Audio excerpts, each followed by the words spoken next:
Welcome everyone to the October 3rd, 2022 meeting of the Carver School Committee. If everyone could please join us in the Pledge of Allegiance.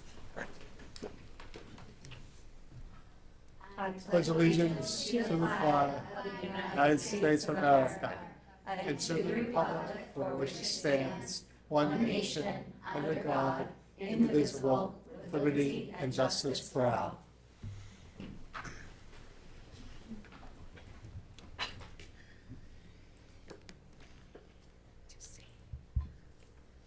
Thank you, everyone. Mr. Neef is going to start with a recognition. So just a reminder, this meeting is also being held virtually in accordance with the Governor of Massachusetts' March 12, 2020 order, suspending certain provisions of the open meeting law. Members of the public can access this meeting online on Zoom, on Area 58 Live, or in Town Hall in Meeting Room 1. So that being said, we're very excited tonight to start with a recognition of Shanna Strutsky. So Shanna, if you could come on up, that would be great, and take a seat for, well, take a seat for a second. We'll put you on the spot. Well, no, at the table. Sorry. It's like, I don't know where to go. Yeah. You're fine. So Shanna has been recognized as a commended student as part of the National Merit Scholar Program. Students are selected as commended students or semifinalists or National Merit Scholars based on their score on their PSAT exam. Last year, over 1.5 million students took the PSAT, and the commended students have a score of the top 50,000 in the nation. But if you do the math of that, the top 50,000 is actually in the top 3%. So Shana's scores were in the top 3% of all students in the United States of America. So that itself is outstanding.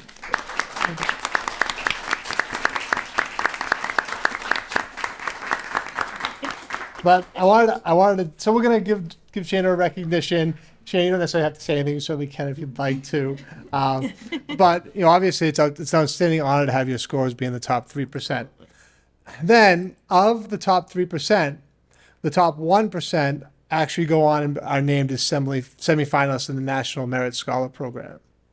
Then, the top 1% have to actually complete an application process, and then they select 8,000 students nationwide as National Merit Scholars. So it's really like the top half of 1% who actually become National Merit Scholars.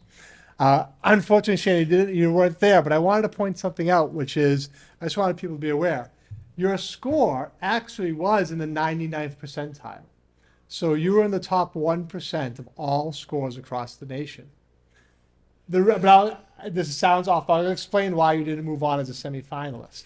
It's very difficult in the state of Massachusetts to become a semifinalist. If people don't know this, Massachusetts always has the highest SAT scores in the country, and Massachusetts always has the highest PSATs in the scores in the country. And this was true again this year. And for the National Merit Scholar Program, they want to have regional balance. So they make sure they select representatives from all 50 states. So even though your score was in the top 1%, so I wanted to make that recognition, you were in the 99th percentile. In Massachusetts, it didn't make the qualification to move on to the next round, but was still just an outstanding accomplishment. The other thing you should at least be aware of is there are some, for those students who are commended students, occasionally there's other opportunities for them. So you may actually get contacted from the National Merit Scholar Program, not guaranteeing it's going to happen, but you may get contacted from the National Merit Scholar Program for maybe some other scholarship opportunities as you're looking to look at schools for next year. In terms of your actual score report, I wanted to point out that there's 3 sections of the exam. There's a reading section, there's a writing and language section, and there's a math section. And you actually had a perfect score in the writing and language section. Got every single question right. So that's just outstanding. It's a tremendous accomplishment. And so we just want to recognize you and thank you for really your dedication to your own education and for this success. So this happens every now and then in Carver. So we occasionally have commended students. In my years as principal, I occasionally had commended students. But it's not something that necessarily happens every single year. And I just think it's amazing that your scores were in the top 1% of all students in the country. So I would like to recognize you, the committee would like to recognize you for being named as a commended student in the National Merit Scholar Program. And we have the recognition from, and this is their recognition that comes from them. So congratulations. I don't know if you have anything. I do a picture with the committee if the committee's willing to do that. Absolutely. So, Coach, if you want to go right up, everybody can say congratulations.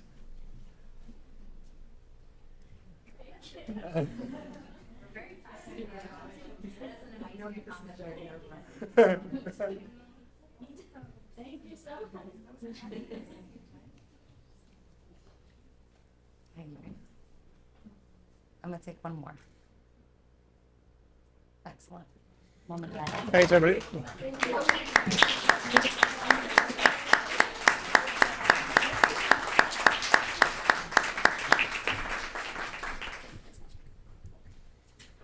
And I don't know if any members of the committee would like to add their thank yous or recognitions or congratulations.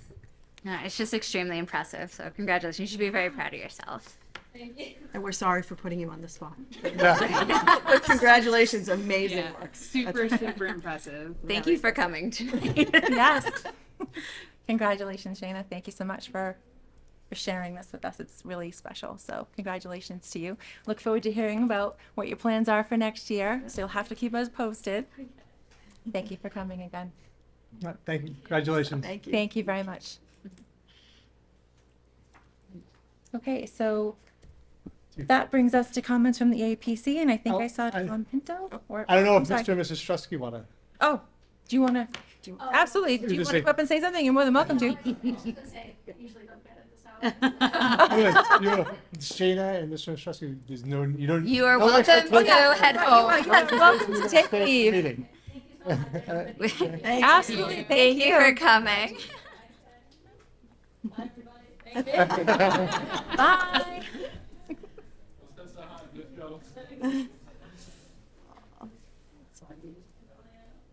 Right. So amazing. Truly so amazing. So glad they were able to join us this evening to celebrate.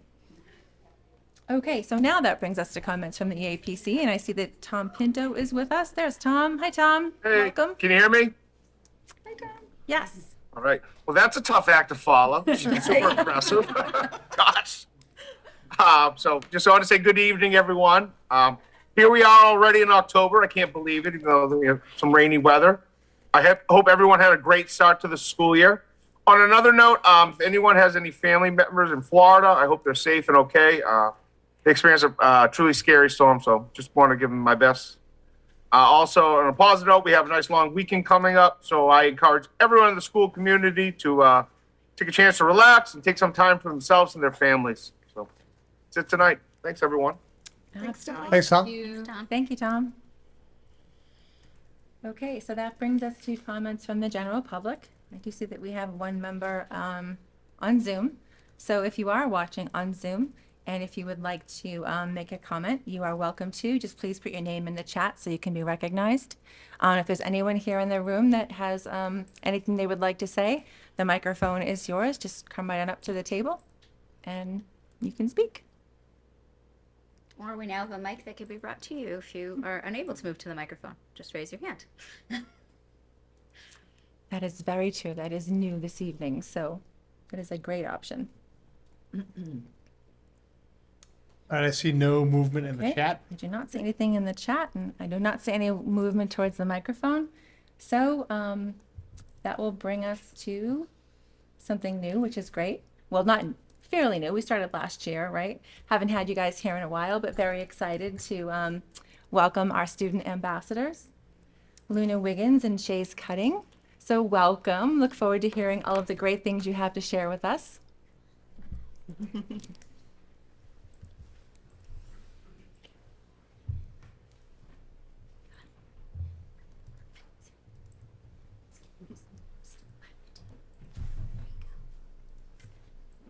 Hi, I'm Luna Wiggin. And I'm Chase Cutting. We are student ambassadors from CES, and we want to share some of the great activities happening at our school. Take it away, Luna.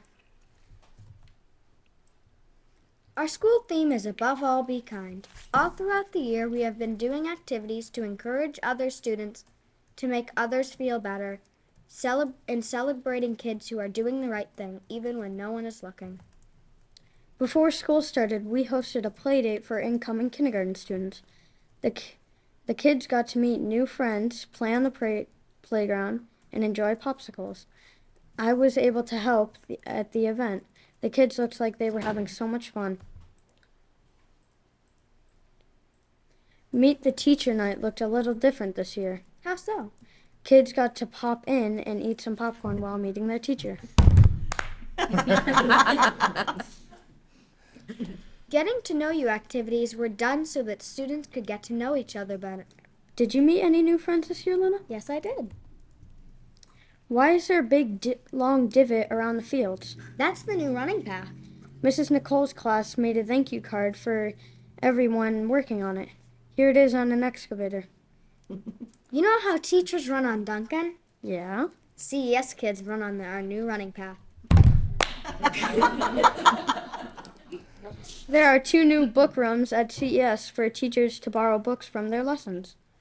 How many books are there? 500, 1,000? Nope. Over 7,000 books and growing. Whoa, the kids at the school have a lot of reading to do.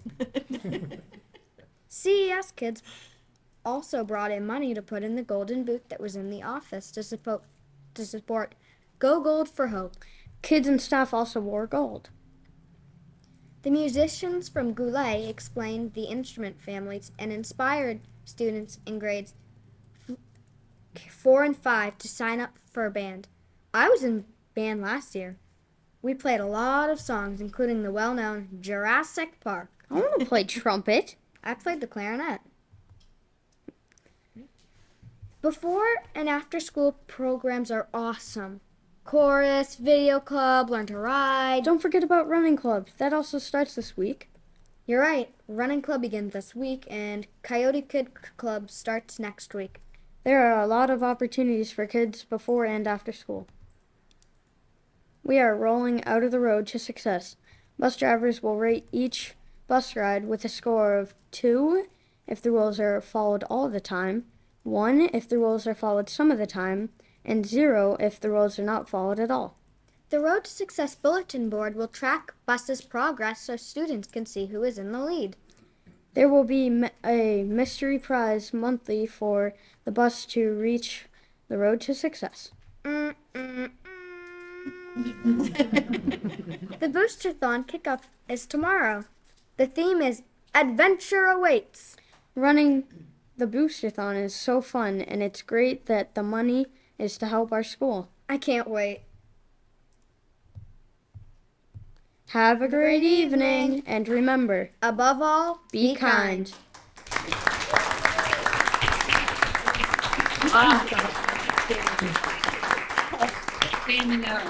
Luna and Chase did a great job. Thank you very much. We appreciate your presentation this evening. Yes, Luna and Chase, that was extremely entertaining and informing. Thank you so much. Thank you. Yeah, thank you for coming. We always love to have student ambassadors come share all the great things that are happening at CES with us. So you both did a tremendous job. Thank you very much. Thank you. Great job. Loved it. Thanks, sis. Pictures. Awesome, right? They are so awesome. You did a great job.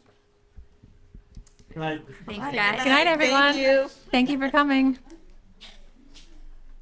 Okay, so that brings us to approval of minutes for the September 12th, 2022 open session. I will make a motion to approve the minutes from the September 12th, 22 open session minutes. I'll second. We have a motion and a second. Is there any discussion?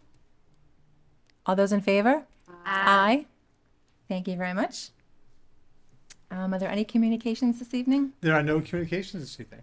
Okay, so that brings us to the report from the superintendent. So I'd like to start this evening with the induction of our Student Advisory Council.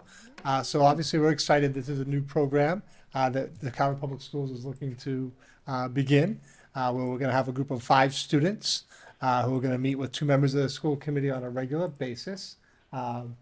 Ms. Crawl, do you want to come up? Or? I was going to have them all come up, but if you want to have everybody come up now, you certainly can. I was going to introduce everybody. So come on up, grab a chair. 15 minutes of Yep. fame. Come on, guys. I know. Megan, Ashton, Luke, Louis. Yeah, grab a chair. Come on up. Exciting. Yeah, so we're excited about this opportunity. So one student's unable to make it tonight because they had a soccer game. But we're going to introduce our 5 students, and these 5 students will meet with 2 members of the school committee on a regular basis. And then 1 or 2 of them will be selected to actually be with us for every meeting. And our goal is that for our next meeting on October 24th, we haven't selected which student it's going to be yet, but 1 student will be here with us for that meeting and will attend all of our regular meetings. And ultimately, this is a great opportunity for students to begin to have a voice and choice and things that are happening within the schools. And they're going to be outstanding representatives of the school community. So I'm going to tell you a little bit about how they were selected, and then as part of their selection process, they each had to write like almost a statement of interest and application. And I'm just going to read one thing from each of their applications as I introduce them to tell you about how or why they wanted to be part of this. So Mrs. Cabral reached out to the school community at the beginning of the year and said, and she put it out to all students. So this was put out to the entire school, grades 8 through 12. Saying, is this something you'd be interested in doing? We're looking to establish a student advisory council. And she gave a general overview of how it would work, and you'd be meeting with members of the school committee. And we were very excited that we had 14 students actually come forward and say they had an interest in this. Wow. So then, which we thought was great, 14 students across a wide spectrum of grades. So then Mrs. Cabral and I met with the 14 students, talked about the concept of having like a building-based student advisory council, and then talked about this council and saying, ultimately, we're looking to have 5 students to be part of this group, and we asked the 14, if you're interested in being one of the 5 who's part of the student advisory committee that would report to the school committee or work with the school committee, we asked them to go through an application process. Then a group of administrators and teachers screened their applications and selected the 5 students. And then we'll be going down to the next process of selecting the 1 or 2 students who will be here with us for the meetings. And then Mrs. Cabral is going to keep the whole group together of 14 students, and she's going to meet with them on a monthly basis as a school-based advisory council. And their first meeting's coming up sometime in the next October 14th, sometime in the next couple of weeks. That's great. So I'd like to introduce everybody, and like I said, I'll just read one thing from their application. So first we have Luke Flommer. Luke is a senior at Carver Middle High School. And Luke said, joining the student advisory committee sounded like an opportunity to have fun and help with the future of the Carver Public Schools. He also said, mindset is very important to any task, and I've learned that having a growth mindset is very important. I've never been quoted before. So welcome, Luke. We're happy that you're here. Happy to be here. Sarah Stairs. Sarah's actually not here. She's unable to make it tonight, but I'll still read what from her her application. I want the students in our school to be able to have a voice in the community. As a student here, I feel like sometimes our voice is limited. I want to be able to give voice to the concerns and suggestions that our students have for the school, which I thought was a great statement. Lily Mercer. Lily's here. We're happy she's here with us. Lily is a sophomore at the middle high school, plays field hockey. Saw her games today. I know you play what else do you play, Lily? Softball.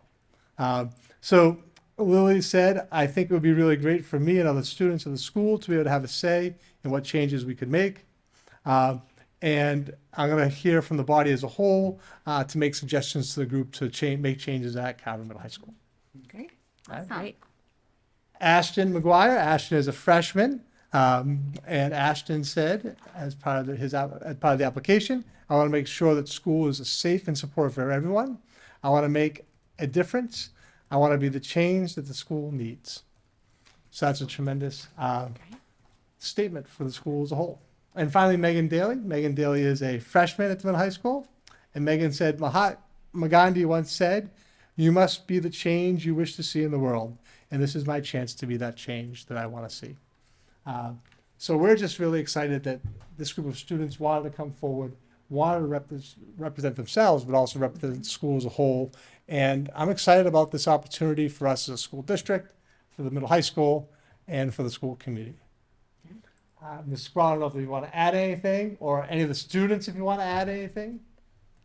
think you captured it very well. Yeah. I'm just really proud of them for wanting to be part of this. I'm excited to working with them and excited to working with the 14. I think 14 wanting to be involved and have a voice is impressive, and we'll look forward to working together. Excellent. That is great. Do any of you have anything that you want to say? Not to put you on the spot. Thank you all very much for applying. I know, I know, but it's so great that you could be here too. So I'm so excited that 14 kids signed up. That's just phenomenal. The first really, push to get this up and running. So thank you to all of you. I look forward to hearing all of your voices. Yeah, and we'll work on scheduling the first meeting, hopefully sometime before October 24th, and selecting who will be the student representative who will be attending the meetings on a regular basis. Right. So we look forward to that work. Thanks, everybody. Thanks If I being may here say tonight. something real quick. Oh, sure, absolutely. I just want to say, Mrs. Cabral, thank you so much for meeting with the 14, because it's hard when you have a committee and you have to have a selection process, but you never want to discourage people from wanting to volunteer. So thank you for taking the time to continue to meet with that 14, because it's exciting that we have that many students that want to participate. Ultimately, what we do here affects your education, and when Steph brought this to us last year that we should have this council, her and I really jumped right on board with getting it up and running for the start of this year, because we want to hear your voices. We want to hear your thoughts. We care about your opinions, because this is your education, and we want Carver to have the best education it can and the best experience for its students. And who else better to guide that than the students themselves, right? So your voices do matter, and we want you to know that. Thank you guys for volunteering. It sometimes is nerve-wracking, but I'm proud of you, especially Ashton. So if those of you who don't know, Ashton's my nephew. So sorry, proud auntie moment. But yeah, thank you, and we look forward to meeting Sarah. And Scott, does it have to be the same representative for the whole year, or can they rotate? Has that been discussed? I'm just curious. Ultimately, we can make the choice we want to make. What we talked about was that it would be 2 people who would be selected who would have the opportunity to rotate. The guidelines technically call that they're supposed to select they're supposed to select 2 people as like the chair and the vice chair of the group.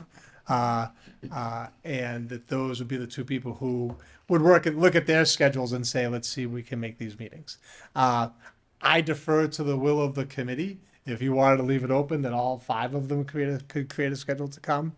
And honestly, this is a little bit new for us. So I don't know if if it would make sense to have a consistent person or not. So that's something we can think about. So I leave that to you and maybe to the subcommittee to make that decision. And all of them, as part of applying for this piece, had to commit that they'd be willing to come to the meetings. And they all did that. So they all did that as to the application, said, yes, I'm interested and I'd be willing to come to the meetings on a regular basis. So we can have that discussion either now or with the subcommittee make the decision if it's just going to be 1 or 2 people, or if we open it up to all 5 and do some sort of rotation. I don't know if people have thoughts about that right now. Anyone? I almost feel like, that's going to be Colleen and I feel like that might be something we want to discuss amongst us before we make a decision on it with the student advisors. And a great indicator of things to come is that we have some younger grade representation. So ultimately, hopefully, this will continue to grow and be a great program to be involved in. If a younger student isn't chosen to be the actual designee this year, this future years for that opportunity. Absolutely. I'm open to leaving it to the subcommittee to have a conversation with the students and make that decision on what representation is going to look like at the meetings, if the committee as a whole is okay with that. Yeah, absolutely. I mean, typically most other districts have 1 rep, but that doesn't mean that we have to do what everyone else does.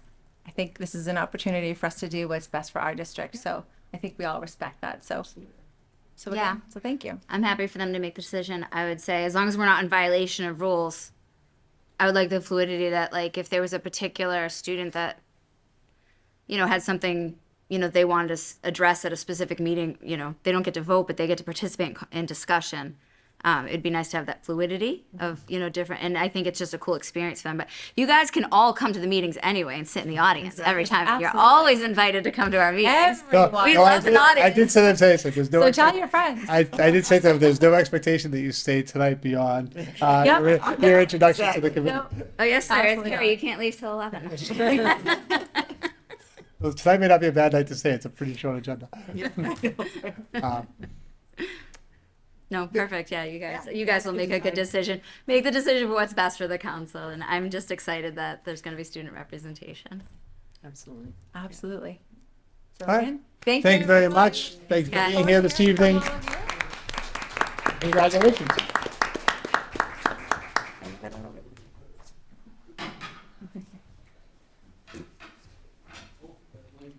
totally just embarrassed Ashton. I didn't mean to. All right, so that brings us to personnel Okay, updates. personnel updates. So we have, Smiling, so I think we haven't had a lot of movement since our last meeting. We've had a little bit. So Peter LaShare is ESP special ed at the middle high school. Was a new hire. Raven Jones is an ESP special education at the middle high school. Lynn Dolan is a CDL floater bus driver. And we've had a couple of resignations. Sherry Howe is an ESP lunch monitor at the elementary school, and Megan Coster is a special education teacher at the middle high school. So that's our personnel changes and updates since the last time we met. Okay, that brings us to a very, very exciting topic. Yeah. Carver Care / Drug Free Communities Grant. So Excellent news. Catherine, if you want to come up. so nice to see you again. Yeah, so, so we're just excited about our partnership with Carver Cares in terms of applying for this grant. And I'm just going to kind of give an overview of the grant, and anything you want to add in or change or modify, or really just wanted to thank you for being here tonight and taking the time, and for all the work that you've done with Carver Cares and helping us apply for this grant. So the exciting part is Carver's been awarded a drug-free communities grant in the amount of $125,000 for each of the next 5 years. So I'll give you a little background on the grant. The Drug-Free Communities Support Program is the nation's leading effort to mobilize communities to prevent and reduce substance abuse and use among youth. It was created in 1997 by the Drug-Free Communities Act. It's administered by the White House and managed by the CDC. The Drug-Free Community Program provides grants to community coalitions, like our coalition, and public school districts to strengthen the infrastructure among local partners to create and sustain a reduction in local youth substance abuse. The goals of the grant: to establish and strengthen collaboration amongst communities, public and private nonprofit agencies, and federal, state, and local and tribunal governments to support the efforts of community coalitions working to prevent and reduce substance abuse and use among its youth. Also, reduce substance use among youth over time, reduce substance abuse among adults by addressing the factors in the community that increase risk for substance abuse, and promoting factors that minimize risk of substance abuse for young people. So obviously we applied for this grant in collaboration with Carver Cares. Carver Cares has been really a strong local, community effort, community-based drug awareness effort that began since I was part of the beginning. I'm looking at you, like what? Early 2013. Yeah, there's 2013. So we began. So we're almost on to 10 years That's awesome. for Carver Care's existence. So it shows that it has legs, that it's able to sustain. And really High Point Treatment Center, Carver Cares, and the Carver Public Schools collaborated together to apply for this grant. And the biggest thing it's going to allow us to do is going to allow us to actually hire a community coordinator, and have that person take over the leadership of running and supporting these activities, both at the school level and the community level. And you have some experience in terms of working with these partnerships in other communities. I don't know if you want to talk about that a little bit. Absolutely. So, yeah, as Scott mentioned, Superintendent Neef, definitely no short task to apply for a federal grant, but we did it and are so grateful to be that Carver Cares is awarded for this grant. As he mentioned, we are going to be hiring a full-time community coordinator, so stay tuned for that.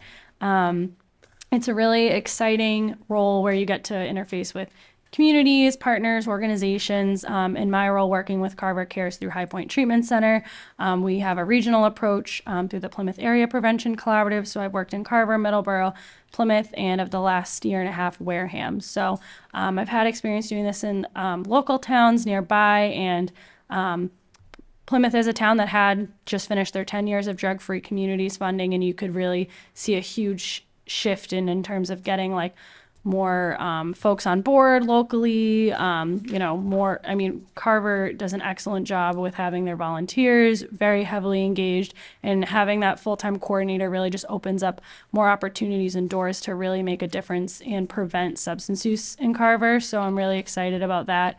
And I think you said everything else.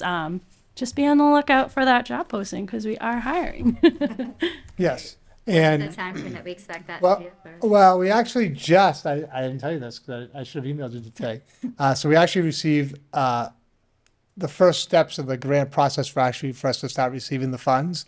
And my assumption was that is because the federal government's budget cycle is October 1st to September 30th. That's their fiscal year. So there was a little bit of question of, well, we haven't really heard, we were notified we received the grant, but we haven't heard anything else since then. So we were a little concerned about that. I actually got a call from Bill Keating himself, who's the representative for this area. And one of the members of our coalition is Michael Jackman, who is his representative in this area. So like he's his public communications coordinator. He like runs his local office. And Michael's part of our group and a very active member of our group. And so Bill Keating called me personally and said, hey, I just wanted to let you know, Carver got the grant. We're excited about it. I think High Point got a communication that we received the grant. But we, the Carver Public Schools, never actually got anything in writing saying we received the grant. So we actually asked about that last week, and they sent us a notification that saying, yes, you did receive the grant. That is true. Here's something in writing. And then today we received some information about actually getting the funds moved into the Carver Public Schools so we can begin the process. So I actually think we'll post the position this week and move forward on the hiring process. And then once we do that, I'll invite that person to come here to the meeting and introduce them to the committee and to the community, and transition them to start doing some of that work with Carver Cares and at the building level. And so I think it's just a great opportunity that we're excited about. And after 5 years, you can apply for an additional 5 years. So many of the communities who have this actually go through a 10-year span. Plymouth just finished their 10th year. They had a drug-free communities quarter. They had a grant. So, at the end of the 5 years, we'll be looking to do an additional 5 years, hopefully, and have this in place for 10 years. And then the concept is, like with any grant, is that once the position's been in the district for 10 years, that there might be support for continuity of maintaining that position, even when the grant funds go away. But that's not a requirement of the grant. Mm-hmm. But obviously, one of the goals of maintaining the grant for 10 years, or if you get it for 10 years, is that the position becomes so ingrained in this valuable work that the school committee at that time, 10 years from now, would see a value in maintaining that position.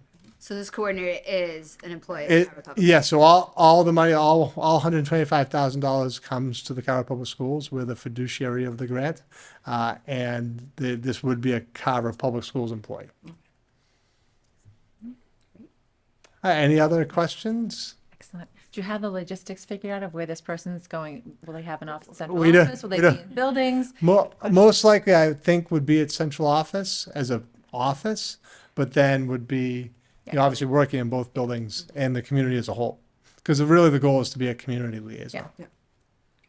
Very exciting. Thank you so much for all of your efforts in helping apply for And then this you have some grant. exciting news. You're transitioning out of your role a little bit. So I don't know if you want to talk about that a little bit. Yes. That's exciting for you, but sad for the coalition. Yeah, so I've been working with the Plymouth Area Prevention Collaborative and Carver Cares being one of the coalitions in my region for the last few years now.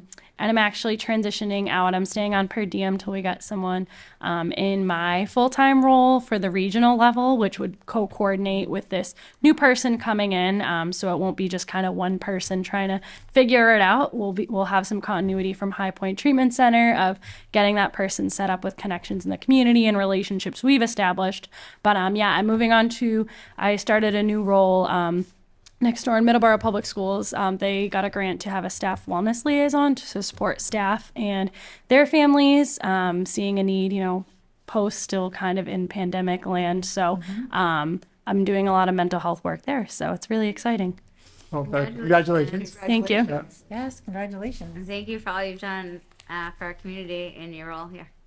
Thank you. It's been awesome working with you guys. You guys have a great community set up and everyone's so welcoming. I think whoever comes in is gonna feel welcomed. So it's gonna be a great job for whoever comes in. Great. Thank you. Thank you. Thank very you. much. We're excited about Drug-Free Thank Communities Grant. Kim, thank you for being here Yes, tonight. thank you Taking the very time. much. Absolutely. Thanks All right. everybody. All right. Take Have a care. nice night. All right, so I think that brings us to a review of the NEAS report. So we're Yes. going to welcome Welcome, Christine Mrs. Cabral, interim principal of Carver Middle High School again. Christine's going to give an overview of the NEAS process, the collaborative conference we had last year, and then the report that was developed by the visiting committee. So welcome again, Christine. Great. Yes, Hi, welcome. everybody. Thank you. So as Scott just said, so we had the NEASC visit and we have the report. I'm going to give a summary of the report and go over some of their recommendations. But I'm going to start from like square one and explain the whole process and explain where we are in the process. So the reporting for an assessment, there's 5 steps to it. So the first step is the self-reflection process, which we've collected surveys from students and teachers and staff, and we've done our own reporting on where our school stands. We shared that with the NEASC committee. So that was the first step. The second step was the collaborative conference visit, which occurred last May, where we had 5 NEASC representatives come and spend 2 days with us. They reviewed all of the survey data that I just explained, and they spent 2 days like living in our building and interviewing and just like living our day with us.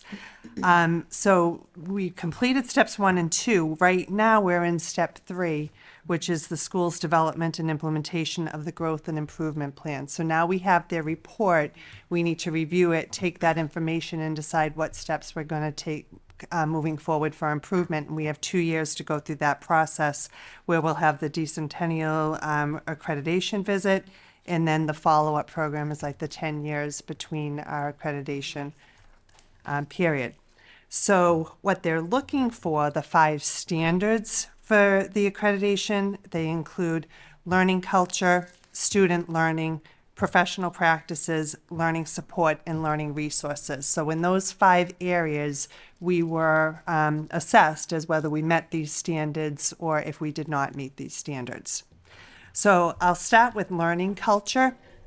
Learning culture, the report, the narrative included a lot, like pages of information, and I'll just hit some of the highlights as to where we met the standards as far as learning culture. We have a safe learning environment. We have supportive staff as far as school adjustment counselors and guidance counselors. We have appropriate safety protocols in place. We have a secure building with our door system and visitors coming and going from the building. We have a very close relationship with law enforcement, fire, and police. We have an inclusive culture with the DEI District Committee, Unified Sports, Special Olympics, GSA. And throughout the report, they commended us for our work with the pathways and project-based learning and PBL and the professional development we've dedicated in both of those areas. So those were some of our strengths in learning culture.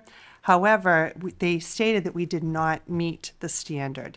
And the reason we didn't meet the standard is because we have yet to develop a vision of the graduate.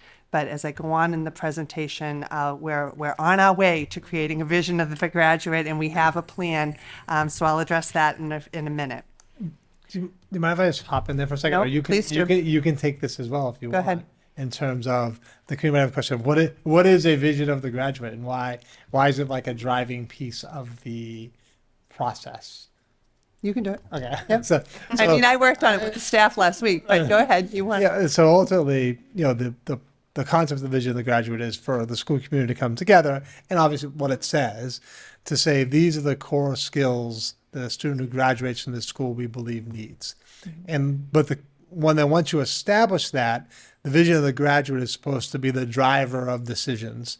So it's supposed to be embedded in all the curriculum documents. It's supposed to set the vision, in essence, of this is where we want students to be able to go, and everything we do is supportive of that concept of the vision of the graduate. So in terms of learning culture, the learning culture is supposed to support the vision of the graduate.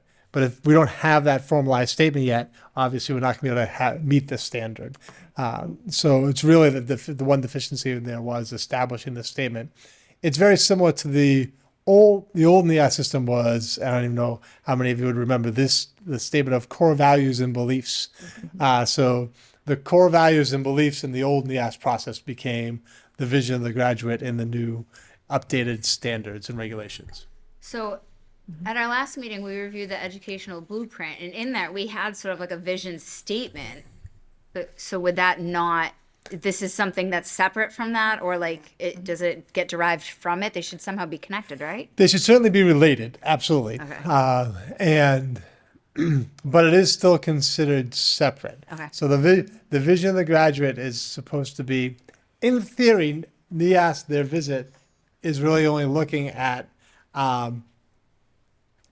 NEAS does evaluate middle schools. Primarily, they evaluate high schools. So this vision of the graduate, really, if you think about it, it should be a district-wide statement. It should be a statement that you want to start in kindergarten and build towards. Yep. Conceptually, it's really, though, some school districts only have the vision of the graduate for their high schools. So it is supposed to be very specific to the high school in terms of what do you want that graduating senior to look like, and it's supposed to drive all decisions in that building. But certainly should be related to the vision statement in the educational blueprint. And then once the building establishes the vision of the graduate, we might have to go back and look at the educational blueprint and make sure that that aligns. Sorry. That's okay. When we did work on the vision of the graduate last week in a half day, and we pulled out the vision statement because we're using the language from our vision statement in determining our language for vision of the graduate. So does all kind of intertwine. Awesome. So the second standard is the student learning. And similar to what Scott just explained, we have curriculum documents. They're consistent in their format. Almost all content areas are similar in design. We use the framework Understanding by Design handbook. They, again, commended us for the pathways and the PBL work in vision. We have rubrics. We have Aspen. They commend us for our technology use. But again, for the student learning, they said that we did not meet that standard for exactly what Scott just explained. While we have the curriculum and we have the curriculum documents, there's some work to be done in making sure all content areas are using the similar format. But because we don't have the vision of the graduate to embed into our curriculum documents, that's something that we need to work toward over the next 2 years. And as I go further on in the presentation, I'll explain what our timeline is for our vision of the graduate, and then we'll use time to take that vision and incorporate it into our curriculum. And then in standard 3, the professional practices, we did meet the standards as far as professional practices. We do have our school improvement plan and our educational blueprint in place. There's ongoing reflection, teacher collaboration, and professional development, and there's time, particularly in our new schedule, that provides for that. Our department meetings, we have our departments meet after school monthly. And in addition to that, the department chairs meet with administration once per cycle, where we have 1-hour meetings. And in addition to that, we have monthly meetings after school as our curriculum team leaders to spend additional professional development time, administration and department chairs working together. They mentioned the district-wide mentor program as supportive of our new staff. The new schedule that allows for additional collaboration time for all teachers. And the WIN block, it kind of works in conjunction with that. And once again, all of the strand work as we have ongoing professional development over the course of the year, which focuses in various strands such as the PBL, the UDL, SEL, and pathways work. Awesome. Excellent. In standard number 4, again, we meet the standard in learning and support. that we have appropriate supports in place for our students in the building. We have a clear guidance referral process for all teachers, staff, parents to refer students to guidance for social emotional support and other needs. We have the special education referral process if a student needs to be evaluated. The middle and high school student assist teams. So every other week, we have a team of administration, guidance, school adjustment counselor, school nurse, and occasionally special education teachers will join us. Occasionally, a school resource officer will join us. But we come together every 2 weeks to talk about students who are struggling. We determine like what we can put in place to support those students, and we track that. And so every 2 weeks, we monitor those students' progress. We might reach out to families and offer out-of-school supports as well as in-school supports.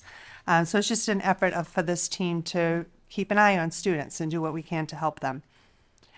We have appropriate staffing, health services, adjustment counselors, special education. We have appropriate library and information resources available to our students and staffing for that. And we have appropriate staffing and services in place for our ELL students. And then the final standard was learning resources, and we also met the standard for that. As I mentioned earlier, we provide a healthy, safe, and secure learning environment for our students. We have several upgrades in the building recently. They noted the new boilers, the windows, the roof makerspace, and the turf field, which were all significant improvements in the building. But we also have plans. We're in the process of replacing a lot of furniture in the building, and we have plans to do so in the future. The video production studio is quite impressive if you have not seen that yet. That's very exciting. We're talking about making plans to provide a new culinary space in the building. We're making improvements in the auditorium and the sound booth, which is just going to be incredible to have performances and productions when those things are in place. The curriculum, we met the standard as far as what we offer for course offerings, AP, virtual, ingenuity courses, and appropriate after-school programs and academics and athletics and different activities and clubs available to students. Technology, I've already mentioned that we meet the needs of our students. And then capital improvement plan, our classroom modernization plan, and even just this afternoon, I was talking with department chairs about projecting a 5-year plan in which department, like annually, we want to focus on as far as our classroom modernization plan. Great. So then that brings us to our priority areas and where we need to focus our work. So our priority area number 1 is obviously the development and vision of a graduate. So I met with a committee of about 12 teachers last Wednesday, where I've provided you the outline of the timeline of our work for this year. So we did meet all of our objectives last Wednesday, where we defined the purpose of our committee, and we introduced the concept of the vision of a graduate. We kind of brainstormed, as Scott mentioned, when your student walks across at graduation to get their diploma, what skills is it that we want them to have? Not only today, but in 5 years, what skills are they going to need? In 10 years, in 15 years? We mentioned like the banners that hang in the auditorium, the vision, our core mission values and beliefs, and our 21st century learning skills. And 10 years ago or more, I was part of the committee that developed those that language, and kind of tried to drive home the importance of when we determine what our vision of a graduate is, like that's going to be lasting. Like this is important work, this is meaningful work, and we really want to be thorough and do a good job and inclusive of getting feedback not only from the 12 of us, but from all of our faculty to really think about what skills our students are going to need, not today, but 15 years from now. And then we determined like how we're going to roll this out to faculty. So we came up with just our general first impressions of some like 5 or 6 overlying skills we would like them to have, but with lots of language that goes underneath it. And then on November 7th at our first faculty meeting, we have a plan of how we're going to roll this out to faculty and get feedback from everybody in kind of a similar format. But then on our next, in December, our half day, the smaller committee that I worked with last week will take the feedback, our work from our first day, the feedback from the faculty, and we're going to develop a first draft. Present that proposal to faculty, get more input, and if all goes well, by March 8th, we plan to present a proposal for our finalized. So in March, hopefully we will have our vision of a graduate in place. I feel like well before the end of the school year, because we have more work to do with that over the course of the 2 years. If need be, we can bring it back to the smaller group and then present it to faculty in May. So again, by the end of the year, our plan is to have a clearly defined vision of our graduate. Priority area number 2, to expand the Pathways program in PBL to provide inclusive and equitable opportunities for students. I just noted some things that we already have in place toward that. Over the summer, we had a second group of teachers trained. There were about 15 teachers that completed the 3-day training course in PBL. They're using the professional development time this year to design their projects and implement them in the classrooms. And over the summer, at the end of this year, then we could look for it to expand that even to include more faculty. And again, as our strand work, our half days, our PD time over the course of this year is already dedicated toward that. Priority area number 3 is to provide more opportunities for teacher collaboration, both departmentally and across grade levels, to foster diversity, equity, and inclusion.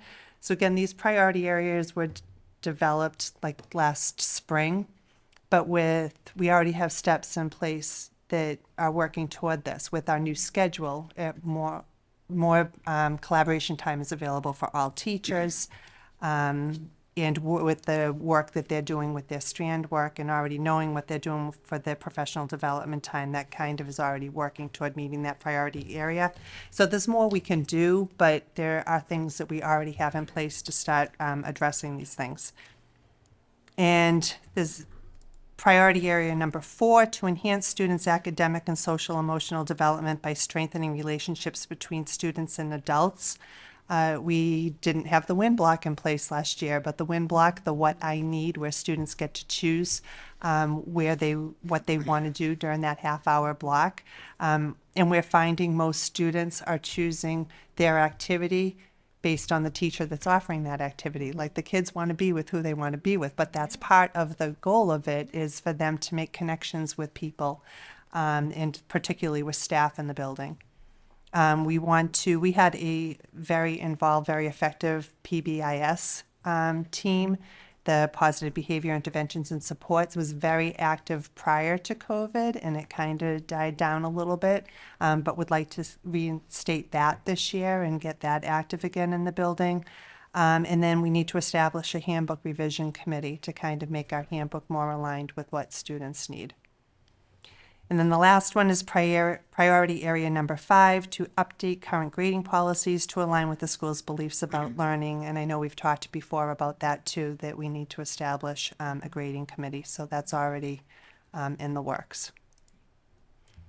And then the end of the report just included a list of commendations in the school and some things, that they feel are our strengths. The first one was positive student-teacher relationships.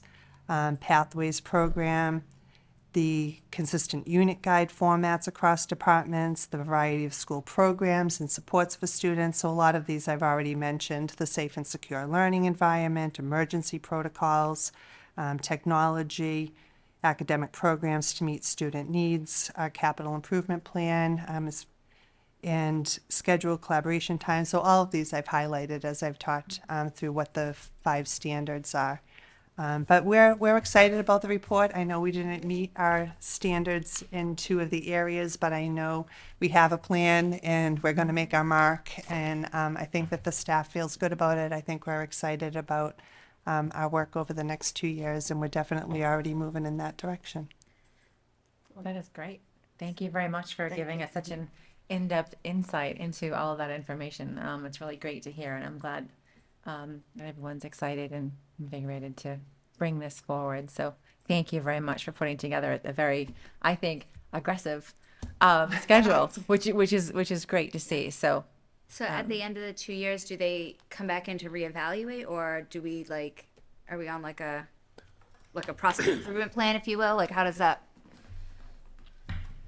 They come back Yeah, in and they reevaluate. They're going to make sure that we've met their recommendations and the 5 priority areas. Okay. So that's actually considered your 10-year visit. So the collaborative conference is not considered the official 10-year visit. So you get reaccredited every 10 years. So they'll come back, they'll evaluate the 5 priority areas. They'll do a report that will actually really focus mostly on those 5 priority areas. They'll reevaluate again whether we've met the standards, and then they'll make a recommendation for accreditation. All right, so we haven't lost our credit. We're still. No. So the recommendation for accreditation comes after this process, and every school district gets priority areas for growth. So that's part of the collaborative conference. So they come out 2 years prior, look at your self-assessment. I don't know of a district that's had their self-assessment and they just said, everything's There's great. always room for Right, improvement, right. And right? so They then- gotta give you something to and- work toward. and then they establish those priority areas for growth, and then they come back and reassess, and then so really we'll get our accreditation status after the visit in the spring of 2024. Okay, perfect. Thanks for explaining that. And I mean, overall, it seemed mostly positive. I mean, I think, considering we did pretty well. There was a lot of great things then. Really just one thing, but it sounds like you have a great plan in place, so good job. Thank you. Yeah, we appreciate Thank you very much. We appreciate you Thanks, being Christine. here. I was gonna say that didn't seem bad at all. No, Just Yeah, there is always room for improvement with NEASC. Yeah, At least in my it really personal goes back- I experience. feel like with in them, any type there's of always room for evaluation process, improvement. they never want to say like, "Oh, you're perfect," because then you're just going to be like, "Oh." They want you. Yeah, to and the whole NEAS process is about continued growth. yeah. And obviously the shifting from the core values and beliefs to the vision of the graduate is a major change in how they're approaching it. You know, conceptually in some ways it's the same, but it's different. They feel like that's a clearer. They feel like establishing a vision of the graduate is a clearer, cleaner thing for people to hold on to. yeah. Whether it's members of the community or kids or students or faculty versus a statement of core values and beliefs.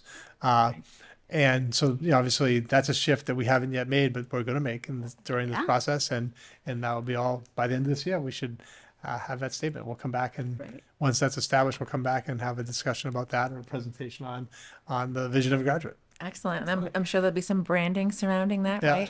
right? District-wide. I'm sure Gina's wheels are already spinning. We have 4 Carver graduates up here, so. Right. All right, ready Thank to you. walking running path. This is I don't even know if this is really a presentation. And we already, the kids already hit on it. The student Yeah, which ambassadors. was great. I know. Yeah, there you go. They really did hit on it. So, That counts, right? so I think most of you are aware that they've carved the path out. And I just wanted to take a minute to talk about it because obviously this is something we've really actually been discussing since the school was built. So as part of, when the elementary school was built, the walking running path that was there was in essence destroyed, partially destroyed, taken up. The space that the walking path was on is where the building went. Right. And so we actually, through that process, we looked at doing an add-on to the project of adding this walking running path in. And we had some engineers actually design it for us. I don't know if people remember this. Steph, you may remember this. Yep. And at the time, they were estimating that the add-on cost would be close to $100,000. Then if we were going to bring this into the project, it was actually a group called Halveston. They were the landscape architects. And they designed the path and said, if this is how you want to make it and this is what it's going to look like, this is going to be your cost to add this onto the project. And at that time, the building committee wasn't interested in bringing that to the public. One of the goals of the project was to, lower costs or keep costs in control. I shouldn't say lower costs. It was to keep costs under control so that the community as a whole would support this project. And obviously we had overwhelming support for the project and we built the building and all those things were exciting. But since that time, we've been trying to look at different ways to get this done. And as we really looked at it and we said, ultimately, we got to start doing some fundraising to get this project done. But then we've actually had a lot of community donations, and when it's done, I'm going to bring in all the groups that have participated in this Great. and recognize them. And we're hoping that we're going to be that the project will be completed by the end of this month, if not the beginning of November. Just and as you could. I don't know, these pictures don't really necessarily do it justice, but the path really outlines the fields at the elementary school. And I believe the full track around is a little under a half mile. Okay. Oh, cool. That's great. So that was kind of the goal. So, and since it's something we've been talking about for, I feel like for many years, and because we've been getting some community donations, that's been understandable. Is that these companies that have been donating their time to do the work, so they have to reprioritize sometimes. Right. So I just feel like it's something we've talked about for a couple of years, but now it's coming to fruition. It's really happening. So I wanted to give the community that update. As I said, when the path's completed, we'll bring in the groups that have been responsible for building the walking running path for recognition. We're going to do some signage for them. Actually, we've been talking to the middle high school MET program to do the signage, and they have some ideas about designing signs to just to do some signage along the whole path, actually, but also specifically to recognize those community groups that have donated to the project. So more information to come on the walking running path. Hopefully, we'll have another presentation in November or when the path is completed, and maybe more of a recognition at the beginning of the meeting of the groups that have been involved. Great. Awesome. That is excellent. Very excited. Can't wait. Is there going to be like a grand opening ceremony? Yeah. Have you guys talked about doing? We haven't talked about that yet, but I think that's a great idea. It's once it's ready to go. And, Ribbon cutting ceremony? Yeah. yeah, I mean, on next Tuesday morning, no, actually tomorrow morning, we're going to have our groundbreaking with the Walking Running Club because they're going to walk next to the path. I'm only joking. I don't know exactly where they're going to walk. I'm sure actually Renee is going to keep a little bit away from there. Yeah. The email I received, because Julian's doing it on Thursday, is that they're going to be running on the field until the path is completed. Yeah. And if it's too wet or rainy, they'll run inside. Yeah.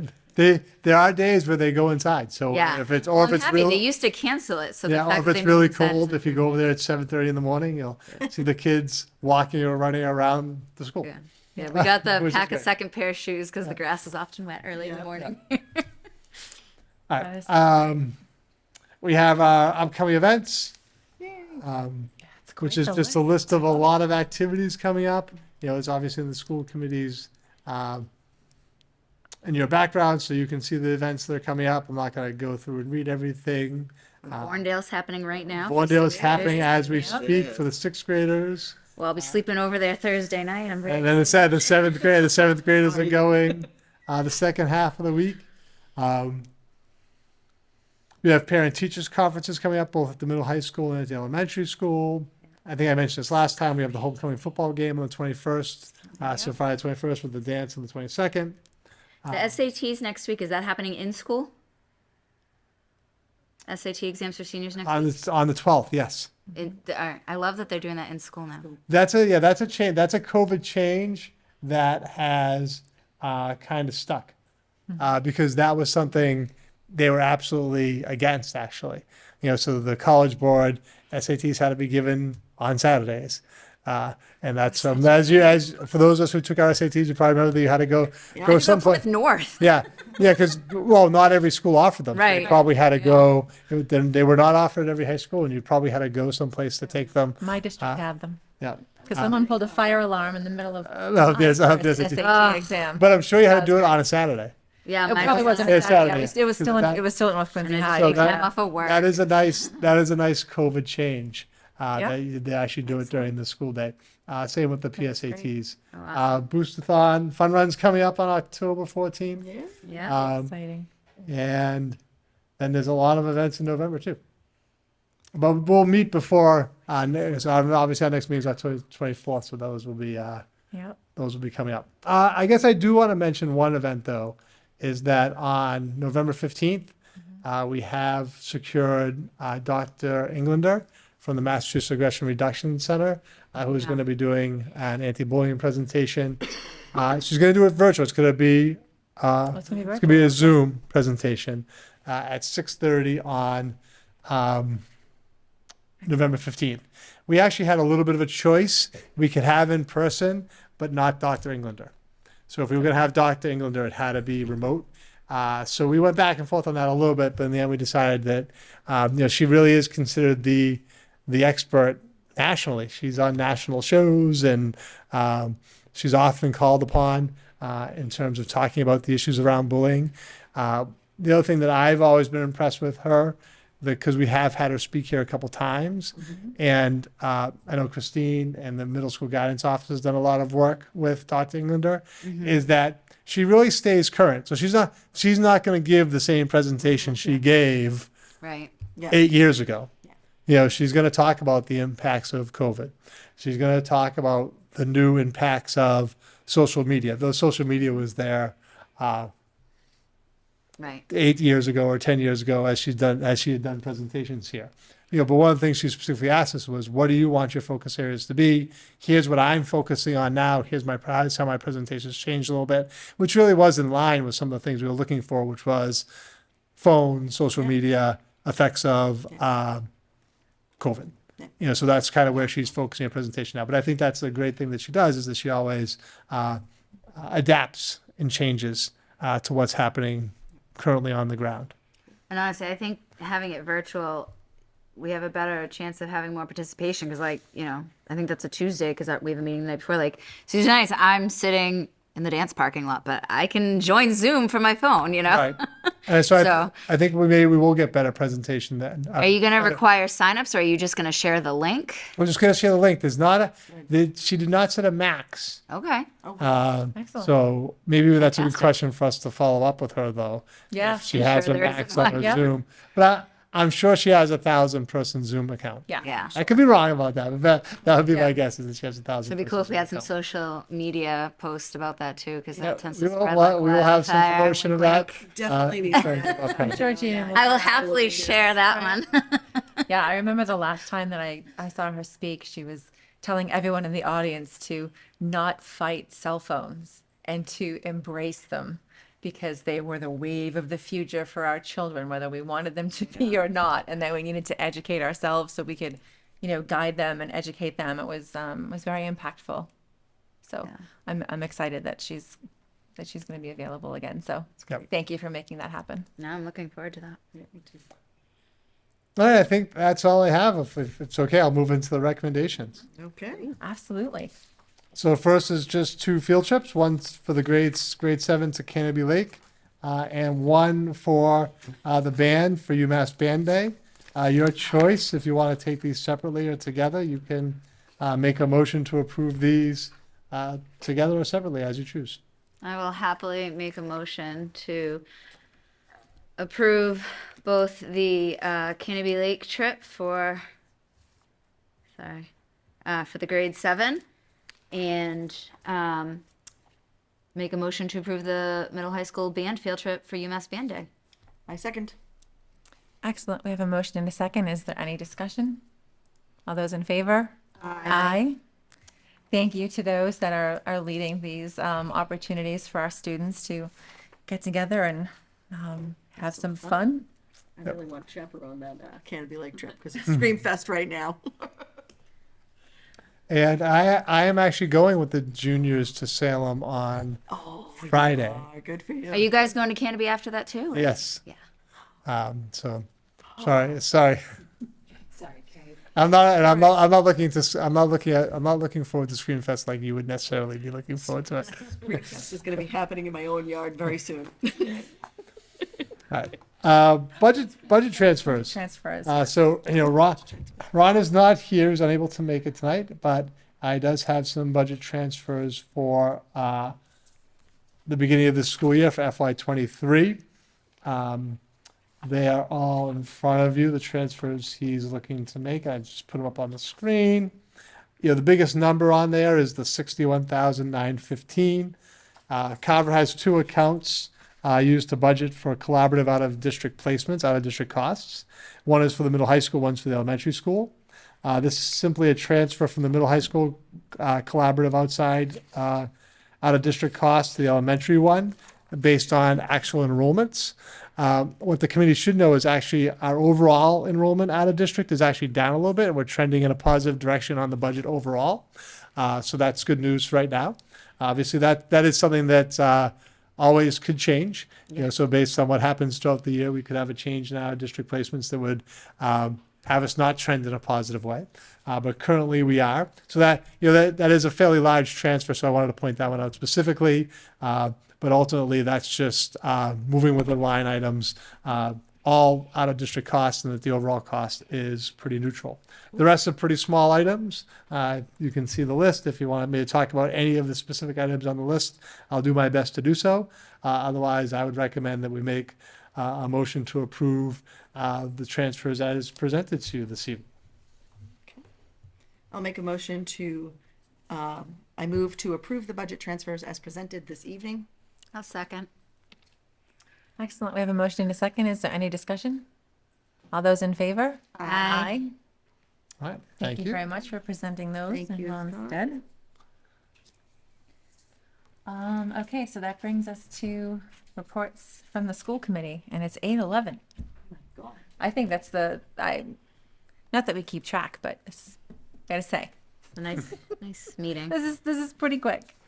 For leading off their goals. Right? So this is something that I'm very excited about, and I'm very proud of us for working towards achieving. I mean, I feel like we've done so many things this year that we weren't able to accomplish over the past few years due to all of the time and energy that everyone spent focusing on the pandemic. So I'm very thankful to be able to move forward and really set some positive goals for the school committee to achieve. So I'm not sure if anyone wants to discuss our goals. I'm sure these will be posted on our webpage, right? If anyone in the community would like to view them, see what they're about, send us any emails, ask us any questions. It's really establishing these goals so we can support the district's educational blueprint, so that we can make sure that we're fulfilling our roles and being as supportive as we can of the district for the benefit of our students, our teachers, our staff, administration, for transportation, for food services, everyone. So does anyone have anything they would like to discuss or mention? I know that we've already worked on accomplishing some of these things, which is great, working towards them. And I just want to say thank you to everyone for your input. I'm very excited for all the things that are to come. So I guess with that, we should make a motion to approve our goals. I'll make a motion to approve the school committee goals as presenting. Second. Excellent. We have a motion and a second. Is there any further discussion? All those in favor? Aye. Again, thank you everyone very much. Okay, so if anyone else has any other type of report that they would like to give, now is the time. I just want to say thank you to our student ambassadors because that presentation was excellent tonight. Very informative and very humorous. You know, I'm out in the community quite a bit these days with my own child, and the word on the street is that things have been moving towards a much more positive atmosphere and environment in school. Everybody's kind of, you know, moving past COVID. It's been great to see all of the activities, the events. Everybody in general just seems a lot more positive about where we're heading as a district. And I'm very thankful for everybody who has made that happen and has worked towards those goals for this year. So I wholly appreciate it. And one other thing, it's kind of a personal thing, but it's not a personal thing too, because our Carver Youth Cheer program is working with our Carver High School cheerleaders and putting on a showcase next week at Carver High School gym at 6 p.m. And we would love anybody to come and attend and cheer our athletes on.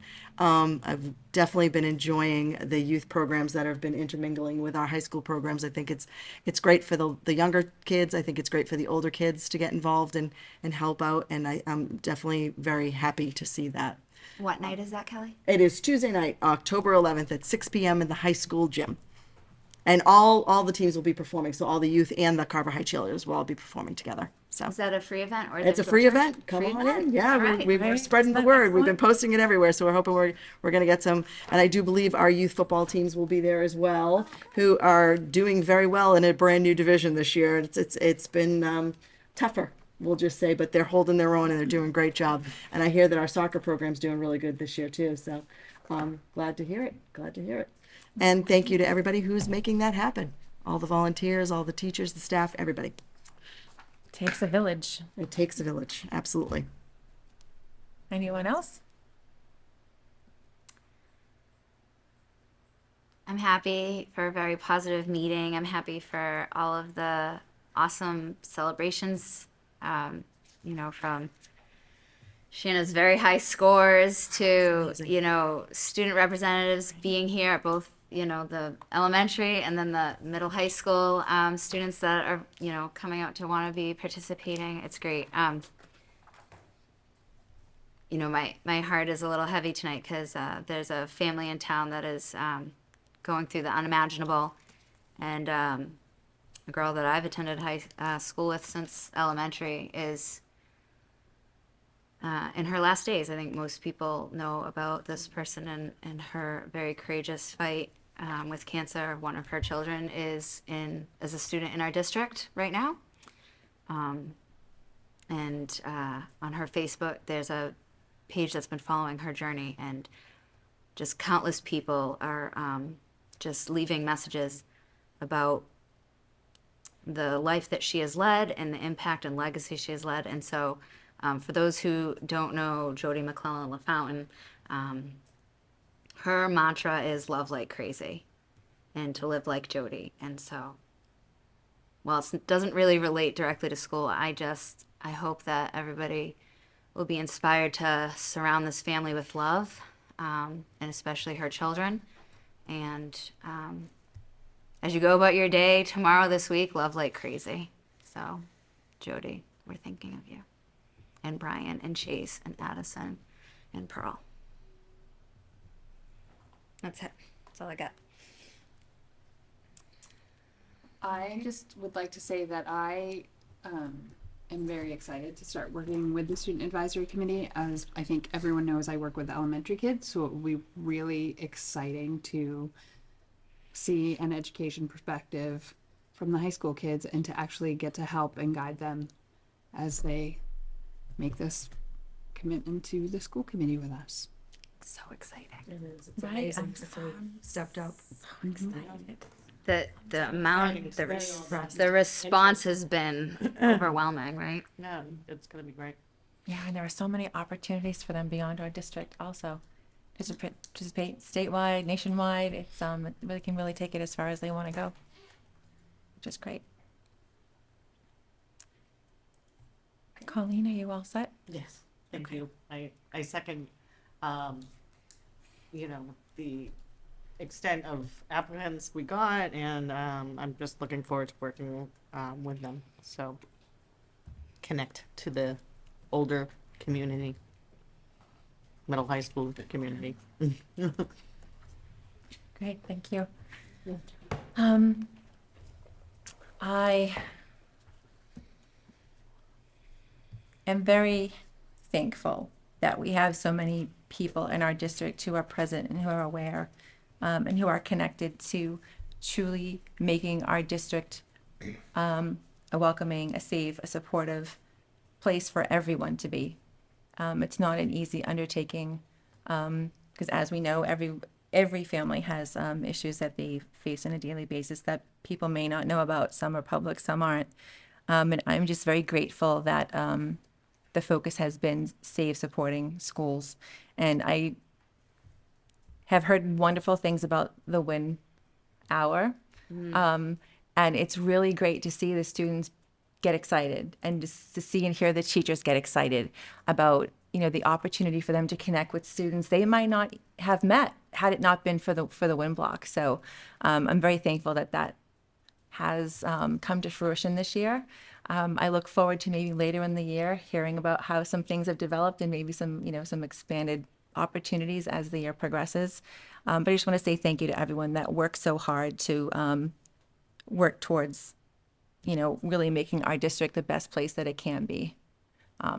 So I'm very grateful and thankful. So everyone stay safe out there as best you can, and be kind, be safe. And I wish everyone, I know the end of the week, a long weekend. I hope everyone can get outside and take some time with family to enjoy Indigenous Peoples Day weekend. And it's October, which is just unbelievable that we are in October already. But it's great to see the calendars filling up and the sports fields bustling, and the kids are practicing for drama and band concerts and all these types of things. So it's really just great. It's great to see. So I'm just very grateful to everyone. So with that, I would, unless everyone has anything to add, if anyone would like to make a motion to adjourn. I'll just say you hit it, Steph. Carver is a very special community. I think sometimes we forget how lucky we are. We are very lucky. I'm very, very thankful. I'll make a motion to adjourn. And I will second. We have a motion and a second. All those in favor? Aye. Aye. Thank you, everyone, Good night. and good night.